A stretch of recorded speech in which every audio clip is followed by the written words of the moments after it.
Viviendo juntos, la simbiosis.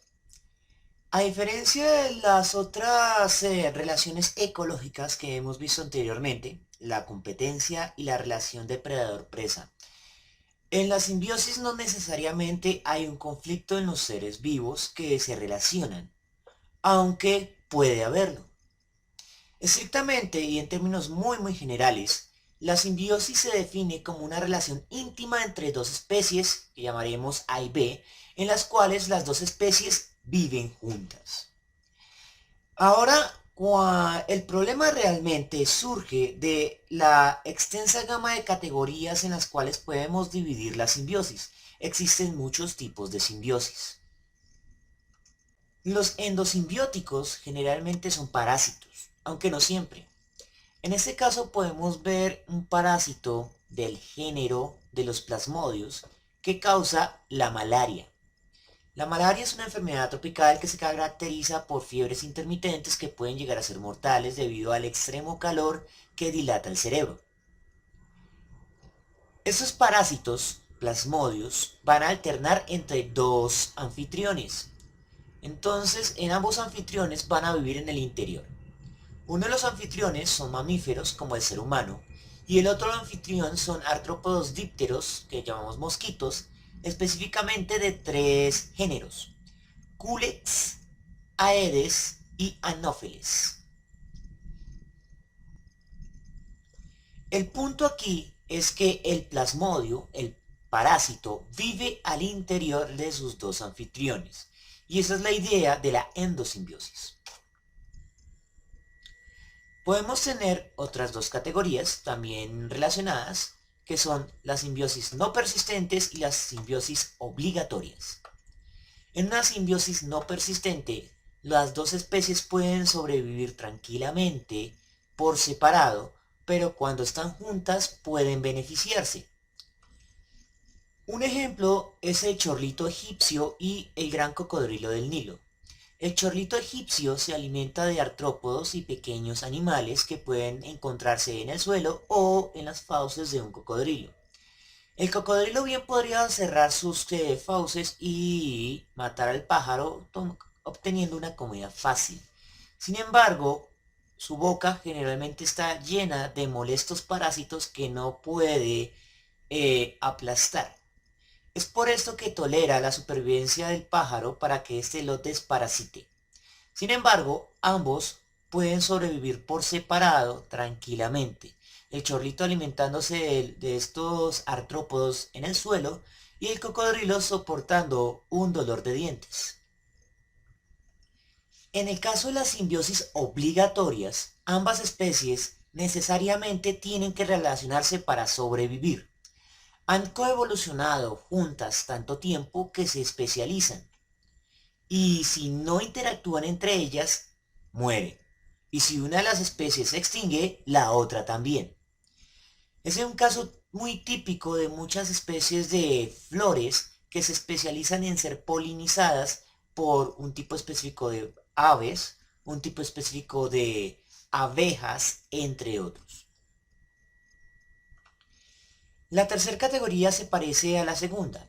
Estamos hablando de las simbiosis no específicas y las simbiosis específicas. En las simbiosis no específicas, uno de los organismos simbióticos, generalmente el más pequeño, puede entablar su relación con una amplia diversidad de especies. El ejemplo típico es la pulga, que puede extraer sangre, siendo un ectoparásito, de una amplia variedad de mamíferos, especialmente humanos y ratas, transmitiendo en el proceso una amplia variedad de enfermedades. Por otro lado, las simbiosis específicas son siempre obligatorias, ya que en esta una especie solo puede relacionarse con otra especie en concreto. Ni siquiera se puede relacionar con especies semejantes. Tiene que ser una pareja muy estricta y para eso se generan especializaciones muy concretas. El ejemplo que me vuelve a servir son los colibríes. Los colibríes pueden tener una amplia variedad de picos los cuales les permiten especializarse en tipos concretos de plantas y muchas veces en especies concretas de plantas. Esto genera el particionamiento de nicho, cuestión que ya habíamos comentado en la sección de competencia. Cuando dos especies son muy semejantes y tienen leves diferencias y logran sobrevivir el suficiente tiempo evolutivo, esas diferencias se van haciendo más marcadas, permitiendo que el nivel de competencia entre las dos poblaciones vaya disminuyendo. Este fraccionamiento del nicho genera una especialización y en este sentido las especies van limitando la posibilidad de obtener recursos de su ecosistema, pero a cambio logran convivir con especies semejantes en un mismo ecosistema, evitando la competencia. En consecuencia, las simbiosis específicas y obligatorias son una consecuencia de la competencia entre especies semejantes. Sin embargo, para quien haya puesto atención en su educación básica primaria, se dará cuenta de que aún no he mencionado las tres categorías más básicas de simbiosis que nos enseñan en precisamente la escuela primaria. Estamos hablando del mutualismo, el comensalismo, el parasitismo, y ahí generalmente se terminaría. Pero en el presente curso también hablaremos de otros tipos de simbiosis no tan comunes que son la sinecrosis y el amensalismo, que ya estaría pisando la definición de competencia. Entonces tenemos que hablar de estas 5 categorías. Y como las 3 clásicas son muy importantes y se han estudiado, entonces hay que mencionarlas de forma más concreta. Así que vamos a comenzar con la primera, el mutualismo. Es muy común que el mutualismo se confunda con el término más general de simbiosis. De hecho, en muchos textos de literatura anglosajona, de libros de texto básicos o definiciones intuitivas, confunden la definición de simbiosis y mutualismo.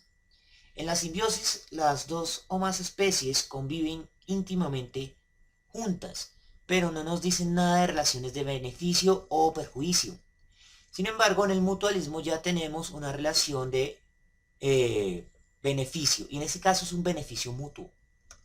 Entonces, en nuestro diagrama de relaciones vamos a dibujar doble flecha hacia ambas especies, indicando que hacia ambas especies ocurre un beneficio. Y el beneficio no siempre es el mismo. En cualquier caso, vamos a definir mutualismo como una relación simbiótica mutuamente beneficiosa. Sin embargo, los beneficios cambian, como había mencionado, y dependiendo de los beneficios o del tipo de beneficio, vamos a poder subclasificar tipos de mutualismos. El primer tipo de mutualismo que vamos a mencionar es el mutualismo recurso-recurso. En este caso, la especie A como la especie B ofrecen directamente un recurso vital, son compuestos químicos, nutrientes, para su crecimiento acelerado, incluso para su supervivencia en caso de que sea un mutualismo obligatorio y específico. Tal vez el caso más importante de este tipo de simbiosis mutualista es en las plantas leguminosas que producen nuestros adorables granos, como las lentejas, los frijoles, los garbanzos, las arvejas, etcétera, etcétera, etcétera. Estas plantas y sus semillas son ricas en proteínas, y las proteínas son lo que nos permite, al hacer ejercicio, recuperar nuestros músculos y que nuestros músculos aumenten de masa, o si se es un niño en crecimiento, permite crecer de forma adecuada. Si no se consumen las proteínas, se generan ciertos tipos de desnutrición muy peligrosos. En cualquier caso, para poder fabricar proteínas, un ser vivo necesita nitrógeno. Y el problema es que el nitrógeno es un bioelemento muy difícil de obtener por parte de los seres vivos, a pesar de que es el elemento más común en nuestra atmósfera. En el aire que nos rodea, hay mucho más nitrógeno que oxígeno. Específicamente, si más no recuerdo, hay un 75% de nitrógeno y un 20 y algo por ciento de oxígeno y un 9% de otros elementos o compuestos. Entonces, el punto es que los seres vivos, a pesar de estar rodeados absolutamente de nitrógeno, no pueden obtenerlo generalmente. Y ahí es donde entra el asunto de la simbiosis. Las plantas leguminosas generalmente entablan una relación simbiótica con hongos que van a proporcionar el nitrógeno. Entonces el hongo proporciona el nitrógeno que obtiene él también por otras fuentes y ese nitrógeno va hacia la planta puede fabricar sus proteínas y crecer adecuadamente. A cambio la planta va a suministrar azúcares al hongo para que se pueda crecer adecuadamente. Entonces en esta relación simbiótica, ambos especies simbióticas van a proporcionar un recurso nutritivo a su contraparte. Adicionalmente, en la simbiosis de las micorrizas hay un tercer simbiótico, pues los hongos por sí mismos tampoco pueden obtener el nitrógeno de la atmósfera. Ellos también deben entablar una relación simbiótica con bacterias nitrificantes, que son las que en realidad se encargan de obtener el nitrógeno del aire disuelto en el hongo. Y esto nos lleva también a un asunto importante, que tal vez ya he mencionado anteriormente, y si no, pues es una falla grave, pero también es una falla que se manifiesta en los libros de texto. Las relaciones ecológicas que manifestamos o que transmitimos a los textos y a la enseñanza escolar e incluso a la enseñanza universitaria básica son relaciones binarias, en las cuales se toman en cuenta solo parejas de especies. Sin embargo, en un ecosistema se pueden entablar relaciones complejas de 3 o más especies. En este caso, la relación simbiótica de las micorrizas tenemos una relación triple: las bacterias nitrificantes, los hongos y las plantas. El segundo tipo de mutualismo es el mutualismo servicio-recurso, que como su nombre indica, es cuando una de las especies ofrece un recurso, que generalmente es alimento, y la otra presta un servicio, que generalmente puede ser limpieza o transporte de estructuras reproductivas. Entonces tenemos el ejemplo de la anémona de mar y el pez limpiador, aunque también se podría usar el ejemplo del cocodrilo y el chorlito egipcio. Y más comúnmente tenemos los casos de polinización. La polinización es francamente vital, no solo por el hecho de que sin las abejas y otros artrópodos o aves polinizadoras, muchas especies de plantas con flor se extinguirían rápidamente, sino por su implicación económica. Más del 70% de nuestros alimentos se emergen de plantas con flor que son polinizadas, y son polinizadas por abejas. La desaparición de las abejas infligiría un enorme problema económico y una crisis alimentaria en el planeta. El siguiente tipo de simbiosis mutualista es el mutualismo servicio-servicio. Y como su nombre implica, en este caso,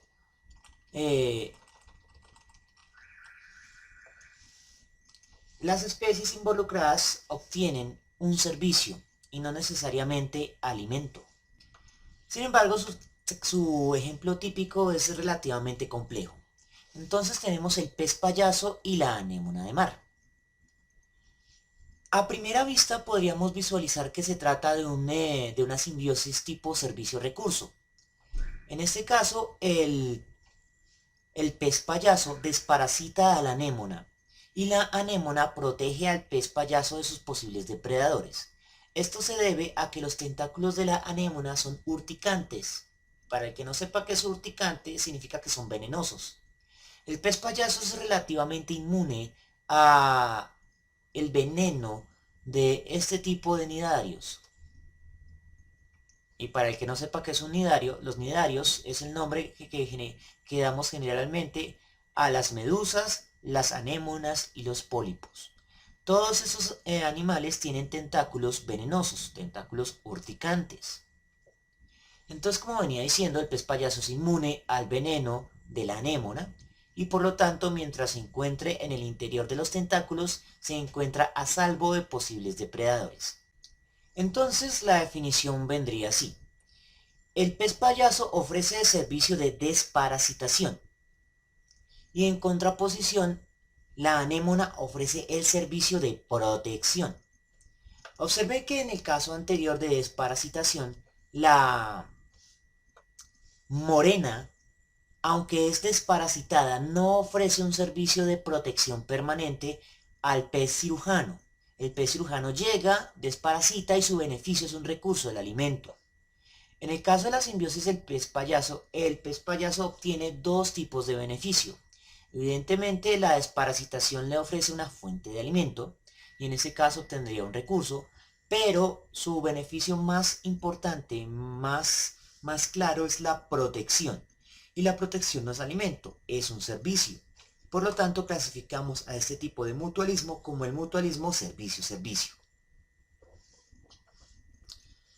Y esos son los tres tipos principales de mutualismo. Ahora vamos a comenzar a comentar sobre el comensalismo. En el comensalismo tenemos que una de las especies se beneficia y por eso en nuestro diagrama de relaciones lo simbolizamos como una flecha hacia el beneficio, pero a la otra especie no le pasa nada, es el anfitrión. Entonces en este caso el anfitrión no se va a perjudicar pero tampoco se va a beneficiar. Y eso lo simbolizamos como la base de una flecha, que indica que el anfitrión es inmune a cualquier efecto de su comensal. Entonces, en consecuencia, vamos a definir comensalismo como un tipo de simbiosis en el cual una especie se beneficia y a la otra no le pasa nada. A la especie que no le pasa nada la vamos a llamar anfitrión y la especie que se beneficia la vamos a llamar comensal. Al igual que en la simbiosis mutualista, en el comensalismo vamos a tener una serie de subcategorías dependiendo del tipo de beneficio. En la foresis, foresis significa literalmente movimiento o transporte. Eso significa que el comensalismo forético ocurre cuando el comensal usa a su anfitrión como un mecanismo de transporte. Ejemplo de esto son las garrapatas y algunos tipos de artrópodos más grandes como los escarabajos. Las garrapatas son parásitos, pero estas parasitan a mamíferos por su sangre y no van a atacar a otros artrópodos. Sin embargo, pueden emplear otros artrópodos como un camión o un taxi que les permiten transportarse de un lugar a otro en el bosque para poder tener mayor probabilidad de encontrar a su blanco. En este caso, el comensal simplemente usa a su anfitrión como un mecanismo de transporte. El segundo tipo de comensalismo es el inquilinato. Bueno, todos sabemos que es un inquilino. Entonces, cuando estamos hablando de un comensalismo inclinato, ocurre cuando la especie comensal emplea al anfitrión como una fortaleza para resguardarse, pero no colabora en nada, no otorga ni un recurso ni un servicio. El inclinato es difícil de ver, sobre todo porque muchos simbiotes comensales tendrían que hacer un orificio o hacerse lugar al interior de su anfitrión.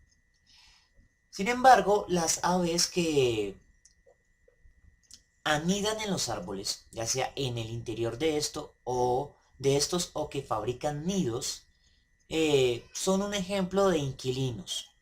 El árbol no se beneficia de la presencia de las aves como tal, pero las aves necesitan de los árboles para poder sobrevivir, ya que sus nidos les ofrecen un mecanismo, un parámetro defensivo con respecto a sus posibles depredadores.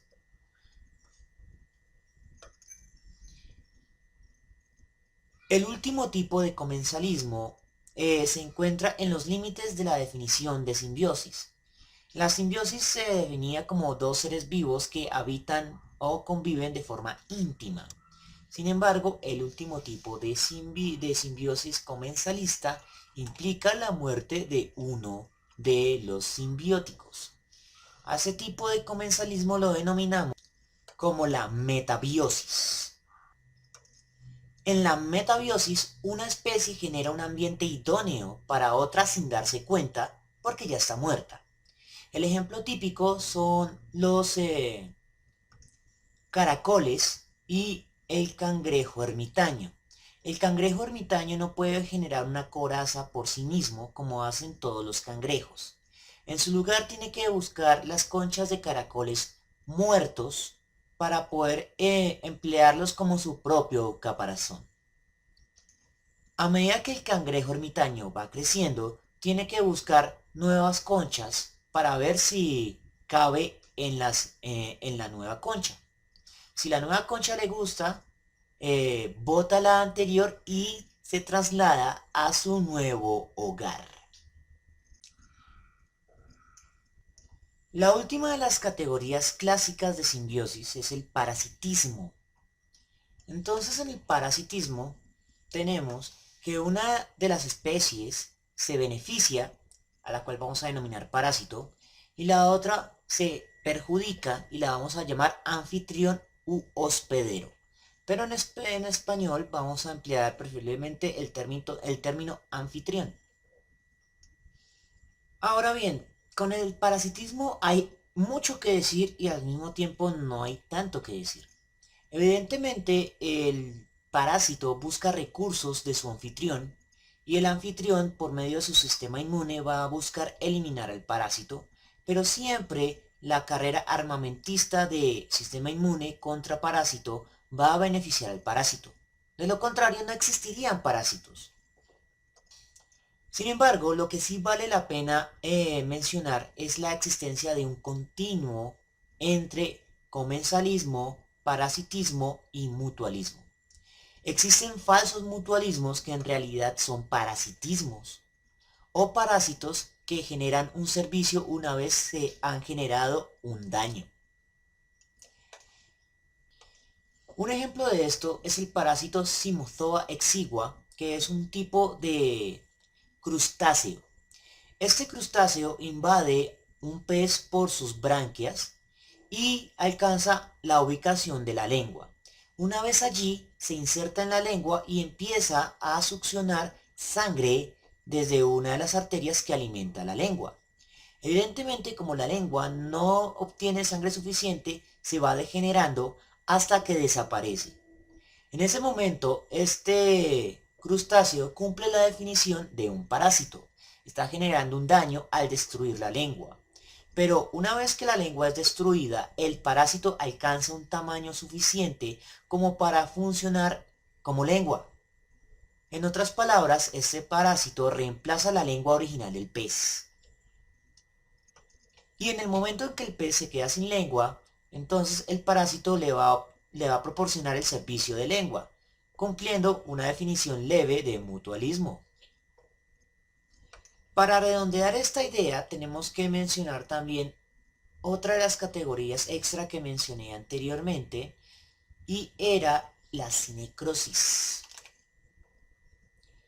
En la naturaleza, la cinecrosis no es tan común, ya que es un tipo de simbiosis en el cual las dos especies se lastiman mutuamente. El fenómeno más común relacionado a la cinecrosis es la zoonosis.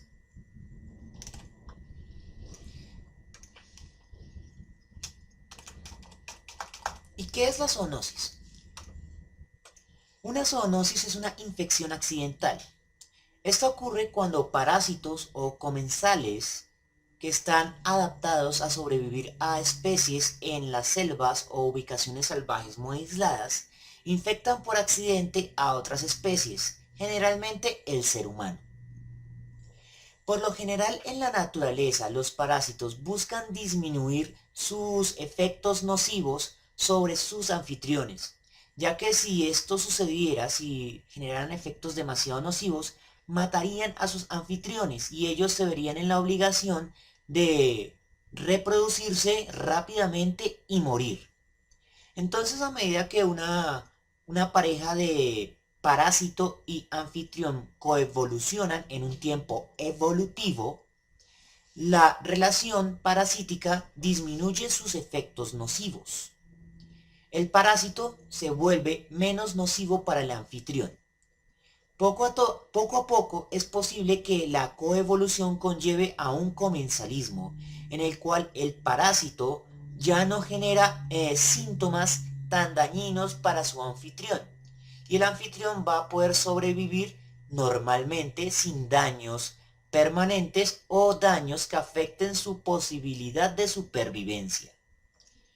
Con el tiempo evolutivo, mucho más tiempo, es posible incluso que la relación se convierta en una simbiosis mutualista en la cual algunos descendientes de este parásito original le den beneficios a su anfitrión, ya que si hay más anfitriones en el ambiente, va a haber más posibilidad de que los descendientes del parásito original sobrevivan y se multipliquen. Sin embargo, cuando estos parásitos que están acostumbrados a vivir en una especie salvaje determinada infectan por accidente a otra especie, entonces se encuentran en un ambiente desconocido. La especie nueva, el anfitrión nuevo, no está acostumbrado a este nuevo parásito y el parásito no está acostumbrado a este nuevo anfitrión. Y entonces el sistema inmune del nuevo anfitrión va a atacar de forma más ferviente al parásito y el parásito va a ocasionar daños más fuertes al nuevo anfitrión. Y en este caso se cumple la definición de que las dos especies se lastiman mutuamente. Y se cumple la definición de zoonosis al ser una infección accidental. En la actualidad, la zoonosis cinecrótica más seria que afecta a la humanidad es la infección por VIH causante de síndrome de inmunodeficiencia adquirido o SIDA. El VIH no es un virus único, sino que ha evolucionado de forma paralela varias veces en varios linajes de primates, de los cuales solo recuerdo en estos momentos a los mangabeyes grises.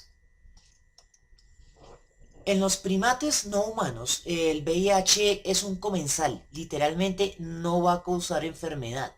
Esto se debe a que los primates tienen una expectativa de vida corta y el VIH no tiene tiempo para transformarse o virar a su etapa de SIDA. Sin embargo, cuando el VIH infecta al ser humano, y el ser humano al tener una expectativa más alta, el VIH va a virar con el tiempo 20, 15 o 30 años dependiendo del individuo a su etapa de SIDA.